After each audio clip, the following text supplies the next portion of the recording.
दिलाने के लिए एक बड़ा व्यापक आंदोलन रखा गया है दिल्ली के रामलीला मैदान में। इसके चारों स्तंभ बैठे हुए हैं, तो आपके माध्यम से वो बात सहभागिता इसमें सुनिश्चित हमेशा से रही है। और मैं आपको आज यहाँ पर आमंत्रित करते हुए हर्षित महसूस कर रहा हूँ। सबसे पहले मैं स्वागत कर और अभिनंदन करना चाहता हूँ हमारे परम पूज्य गुरुदेव पूज्य गौगंगा कृपाकांक्षी गोपाल मणि जी महाराज जी का, जो आपके सामने बैठे हुए हैं, जिन्होंने इस देश में गौ कथा की क्रांति को खड़ा किया। और इस देश में जो ये एक ऐसा ज्वलंत विषय है जो लगभग 1857 से इस देश की अपने आप में पूरी इतिहास में और हर परिदृश्य में दिखाई देता है। इसे मात्र राजनीति का विषय कह देना, इसको राजनीति का किसी भी तरह का समावेश नहीं दिखाई देता, क्योंकि देश में परम पूज्य गुरुदेव के बारे में आपके बीच में दो बातें रखना चाहता हूं कि लगभग बात यह था कि गाय की रक्षा कैसे हो सकती है, क्या गाय को बचाने के कारण क्या हो सकते हैं। तो उसका जो मूल समाधान उस यज्ञ से निकल कर आया, जिसमें 108 याज्ञिकों ने यज्ञ किया कि गाय के लिए ये बात कह दी गई कि पशवो न मानस सदग्रंथ, जो परम पूज्य गुरुदेव ही जिसके रचयिता है जाना, ये हमारी सफलता ही नहीं, ये स्वयं परमात्मा और स्वयं केदारनाथ बद्रीनाथ भगवान की कृपा ही थी कि वो पूरे भारत में आज हर जगह गौ कथा देखी जाती है। और धेनु मानस सदग्रंथ के रूप में लगभग 2500 से ज्यादा कथावाचक आज गौ कथा के देश के माननीय हमारे यशस्वी मुख्यमंत्री श्रीमान योगी जी हैं, जो वो स्वयं उस आंदोलन के प्रत्यक्ष गवाह बनकर वहां उपस्थित थे। उन्होंने अपना समर्थन उसको दिया रहते हैं। ये दिलों का विषय हमारा। और एक चीज रेखांकित करते हुए मैं आपके बीच में पुनः ये स्मरण कराना चाहता हूं, मेरे प्यारे पत्रकार साथियों, आपने भी थोड़े समय पहले ये भी 20 तारीख को गौ माता को राष्ट्रमाता का दर्जा मिले, इसको लेकर बड़े आंदोलन की तैयारी, कितने लोग आएंगे यहाँ पर और क्या मांग होगी आपकी? पूरे देश से लोग आ रहे हैं, संख्या तो निश्चित नहीं बताई जा सकती, लेकिन हर राज्य से व्यक्ति आ रहे हैं। और हमारी एकमात्र मांग है गौ माता को इस देश के अंदर राष्ट्र माता का सम्मान मिले, क्योंकि हमारे जो धर्म ग्रंथ हैं वो गाय को पशु के रूप में नहीं देखते। पशवो न गावः, गाय पशु नहीं है, गावो विश्वस्य मातरः। तो जब हमारे वेद पुराण धर्म शास्त्र गाय को पशु के रूप में नहीं देख रहे हैं, तो फिर भारत के अंदर कानूनन गाय को माता का सम्मान मिलना चाहिए। यही प्रमुख मांग है और इसी मांग के समाधान के साथ ही संपूर्ण समस्याओं का समाधान है। 20 तारीख को क्या ऐलान किया जाएगा रामलीला? हमारा यही आग्रह किया जाएगा कि भाई गौ माता को इस देश के अंदर राष्ट्र माता का सम्मान मिले। अगर सरकार आपकी बात नहीं मानती तो अगला कदम क्या होगा? अगला कदम ये होगा कि वहीं पर हम निर्णय लेंगे, क्योंकि चारों शंकराचार्यों की उपस्थिति में जो निर्णय होगा वो सबको मान्य होगा और उस पर हम काम करेंगे। अब काफी समय से ये आंदोलन कर रहे हैं, क्या लगता है कि सरकार को आप इस मुद्दे पर सहमत कर पाएंगे कि एक सरकार बिल आके पास करवाए राष्ट्रमाता का दर्जा दे? आप क्यों नहीं कर पाएंगे? सरकार भी तो जन भावनाओं को देखती है, जन भावनाओं के अनुरूप काम करती है। जब पूरे देश की जन भावना बन रही है कि गाय पशु नहीं है, गाय को इस राष्ट्र में माता की संज्ञा पहले थी और मुगल काल से और अंग्रेजों के समय से इसको पशु का दर्जा दिया गया, उस दर्जे को हटाया जाए और गाय को माता का सम्मान दिया जाए। कितने लाखों की संख्या में क्या रामलीला में लोग पहुंचेंगे? अब उम्मीद तो है ही, आशा तो है ही। हाँ, कार्यक्रम की व्यवस्था है, क्या है? आज जी ने जो पिछले 9 साल से ये जो कार्य शुरू किया है, ये आज पूरे देश भर में, विश्व भर में इसकी ज्वाला धधक गई है। ये आप बार पूछते हैं कितने लोग आएंगे, ये मत पूछिए। ये कार्यक्रम 100% सफल होगा। ये जन चेतना, जो जागरूकता महाराज जी ने गौ भक्ति की अलग जो जगाई है, हर गौ भक्त में, हर सनातनी के अंदर झांक चुकी है। इतना ज़बरदस्त रिस्पांस मिल रहा है पूरे देश से, हर स्टेट से, राज्यों से, हर जिलों से लोग आने के लिए यहाँ बात तैयार हैं। कोई बस से आ रहा है, कोई ट्रेन से आ रहा है। यही नहीं कि ऐसे लोग भी मिलेंगे जो कुछ लोग विदेश से भी आ रहे हैं। तो ये बहुत सफल कार्यक्रम रहेगा। ये कार्यक्रम नहीं, एक जो आयोजन है, सनातनी आयोजन है, और इसकी 100% हमारे को उम्मीद है कि माननीय मोदी जी और भारत सरकार इसको मानेगी इस बार। गाय वेदों के अनुसार गाय गायत्री है और उसकी उपासना की बात लिखी गई।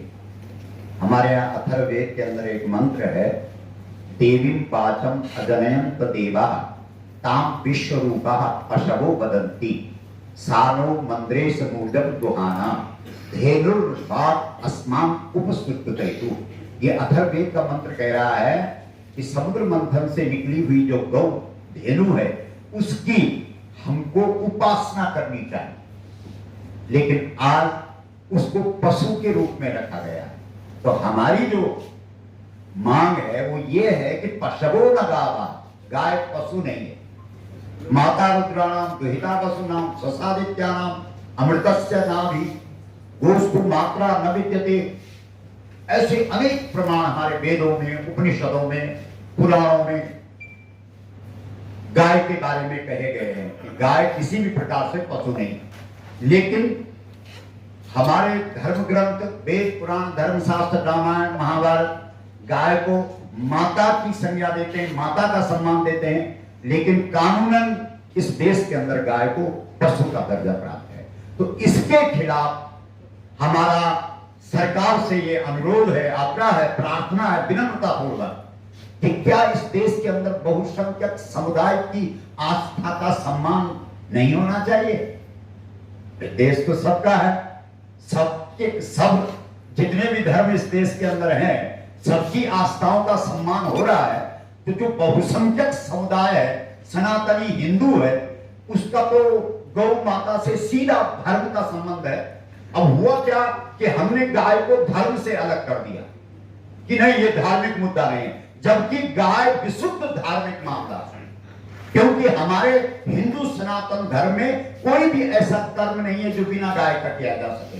पूजा हो, पाठ हो, जप हो, तप हो, यज्ञ हो, दान हो, तीर्थ हो, व्रत हो, श्राद्ध हो, पिंड हो, तर्पण हो, कथा हो, कीर्तन हो, योग हो, कोई भी सत्कर्म बिना गाय के, मतलब जैसे हमारे यहाँ गोस्वामी तुलसीदास जी ने हनुमान चालीसा लिखी है, हम समझते हैं आज पूरे देश के अंदर हनुमान चालीसा का पाठ हो रहा है, लेकिन उस हनुमान चालीसा में भी लिखा है कि जो यह पढ़ाई हनुमान चालीसा हो सिद्धि साक्षी साक्षी गवाह गौरी सा। तो जब हम उस संधि विच्छेद करेंगे तो राम का विसर्ग हो जाएगा। और गौ ईसा यानी जब हमारे जीवन में गाय ईश्वर बन करके साक्षी होगी तब हमारी हनुमान चालीसा सिद्ध होगी। है, ये प्रार्थना है, ये निवेदन है कि गौ माता को इस देश के अंदर राष्ट्र माता का सम्मान दिया जाए। और ये बात कोई अब हम पर उंगली भी नहीं उठा सकता, क्योंकि इस देश के 2 राज्यों ने, उत्तराखंड ने और हिमाचल ने विधानसभा से सर्वसम्मति से एक पंक्ति का प्रस्ताव गौ माता को राष्ट्र माता का सम्मान मिले, ये एक पंक्ति का प्रस्ताव उत्तराखंड विधानसभा ने भी और हिमाचल विधानसभा ने भी पास करके केंद्र को भेजा है। इसलिए कोई हमारी मांग पर सवाल भी नहीं उठा सकता, क्योंकि विधानसभा ने पास किया। और इतना तक कि हिमाचल में तो, क्योंकि हमारा जो सनातन धर्म है उसमें जो हमारे सर्वोच्च गुरु है वो शंकराचार्य हैं, और इस बार चारों शंकराचार्यों के निर्देशन में, उनके पावन सानिध्य में ये जो दिव्य कार्यक्रम रखा गया है, गौ प्रतिष्ठा आंदोलन, राष्ट्र माता राष्ट्र माता प्रतिष्ठा आंदोलन, ये गोपाष्टमी जो हमारे भारतीय पद्धति के अनुसार हम तारीख के हिसाब से कोई उत्सव पर्व नहीं मनाते। हमारे यहाँ आज भी जब हम पूजा पाठ करते हैं तो पंडित जी हमको तारीख नहीं पूछते, वो या तो गोत्र पूछते हैं या तिथि पूछते हैं। तो गोत्र शब्द का अर्थ भी यही है कि गोत्र, गो यानी गाय, अत्रा यानी रक्षा, मतलब हमसे यही पूछा जाता है कि आप गौ रक्षक हैं तो मैं आपसे पूजा कराऊंगा, पाठ कराऊंगा, यज्ञ कराऊंगा। गौ माता को राष्ट्र माता का सम्मान मिले, इसके लिए संपूर्ण देश से जो गौ भक्त है वो एकत्रित हो रहे हैं, हर राज्य से लोग आ रहे हैं, और हम भारत सरकार के सामने ये अपनी प्रार्थना मांग विनम्रता के साथ रखना चाहते हैं। और आपको मालूम होगा कि पहले भी 3 बार हम दिल्ली में आ चुके हैं, और इस देश के 29 राज्यों की राजधानियों में जा करके हमने रैलियां निकाली और आंदोलन किए, और वहां की सरकारों को भी मांग पत्र दिए, और इस देश के प्रत्येक जनपद में जाकर के 676 जिलों में जाकर के हमने इस बात को रखा। जितने भी लोग मिले सबने कहा कि बात तो ठीक है, तो हमने कहा बात ठीक है तो ये बात तो इस देश शासन के द्वारा और सरकारों के द्वारा इस देश के अंदर गौ माता को राष्ट्र माता का सम्मान मिले, ये संदेश हम आपके माध्यम से पूरे देश और दुनिया को देना चाहते हैं। इसलिए आप सबको आज आमंत्रित किया गया।